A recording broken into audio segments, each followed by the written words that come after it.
Hi, my name is Jagnow. I'm the founder and CEO of Lazy 8 Studios, and we are mostly well known for a game called Cogs, which is a puzzle game. And we've taken a dramatically different direction for a new game that I'm very excited about. The new game is called Extrasolar. If you go to exoresearch.com, that's exoresearch.com, you'll get a teaser of what it's about, but I think that if you go there, you'll basically be left with more questions than answers. So I'll try to fill you in a little bit on what Extrasolar is about. An agency called the Exoplanetary Research Institute, or XRI, has launched an expedition, the first expedition ever launched from Earth to an extrasolar planet. And we are putting down hundreds of rovers on the surface of this extrasolar planet. And we're allowing anyone from anywhere on the internet to come in and basically take control of one of those rovers. And we're using those participants to explore this planet one photo at a time. So every 6 hours you'll be able to tell your rover where to go. 6 hours later you get this beautiful high-resolution photo. You're identifying species on the surface of the planet. And while this is all going on, like on the surface, everyone's going to think this is a game about exploration. But while this is going on, this mystery starts to unfold about XRI and what their motives are, and are they tied into the Department of Defense? So I don't want to give away too many spoilers, but what on the surface starts as a game about exploration becomes a game about it blurs the line between fantasy and reality and becomes a game about unraveling multiple mysteries. The mysteries of Epsilon Eridani IE, the mysteries of Extrasolar and XRI. So, it's a big risk. It's going to be hard to sort of educate consumers about what to expect, but I think that what we're going to have is something genuinely new, something no one's ever seen before, a game that can be played 10 minutes at a time like Farmville, but that has rich imagery, deep story, and something genuinely unique. The world of Extrasolar is persistent in the sense that you may not necessarily see your friends on the surface of this planet. You won't see their rovers, but there's a daytime, nighttime cycle. Every 15.3 hours a day goes by. There are lunar cycles. Flowers open, flowers close, and you have complete agency over where you go on this planet and when you go there, what direction you take your photos in, what time of day you take those photos. So every player's experience is going to be unique. So in a way, you might not even call Extrasolar a game. You might call it a narrative experience. It's not necessarily something that you win.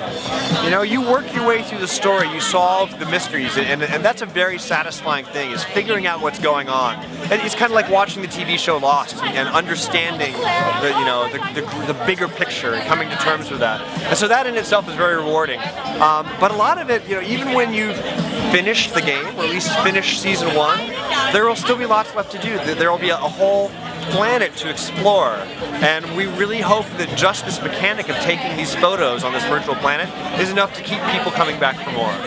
What we're playing around with, and what we'll probably come up with at least a mix of, is that, first of all, the core is that we want it to be free to play all the way through.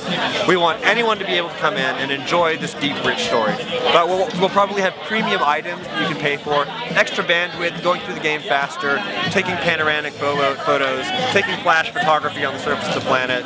But we want that to all mesh with the fiction in a really natural way. We don't want any of those virtual items to sort of break the fiction. We want that fiction to be really rich, really deep and compelling. We may also have a subscription service where you can pay a monthly fee to get access to all of the items on demand.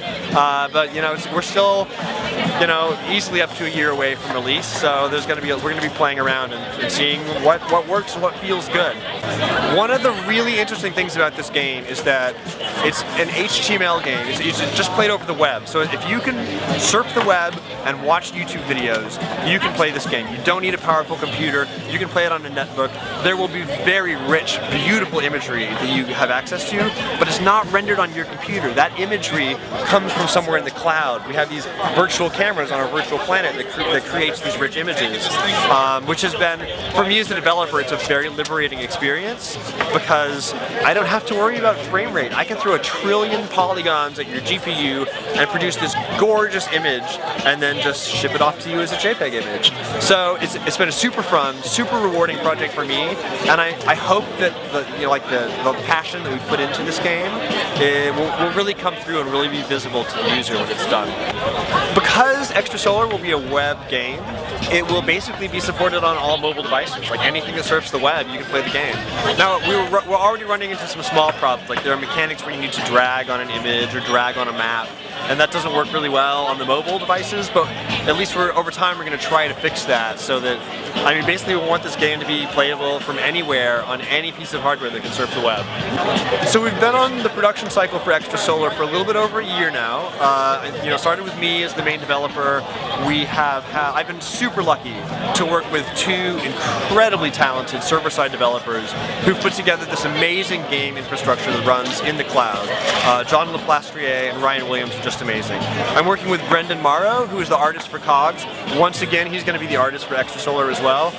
We've brought on a part-time producer, Sarah Thatcher, who has some just amazing experience in the alternate reality game community. So she's brought in this vision and this experience that was completely foreign to me. She just brings a whole new level there. We're just starting working with a new writer, so you know the talent's kind of slowly coming on board as we're ramping up. But I am so in love with my team. Working with them has just been such an amazingly rewarding experience, and I think the passion of all of those contributors is really going to come through in the final product. The game is called Extrasolar, but it's going to tie in a lot of different websites that blur. That's part of our way of blurring the line between fantasy and reality. So we'll reveal some of those other websites over time to kind of tease the players. IndieGameReviewer.com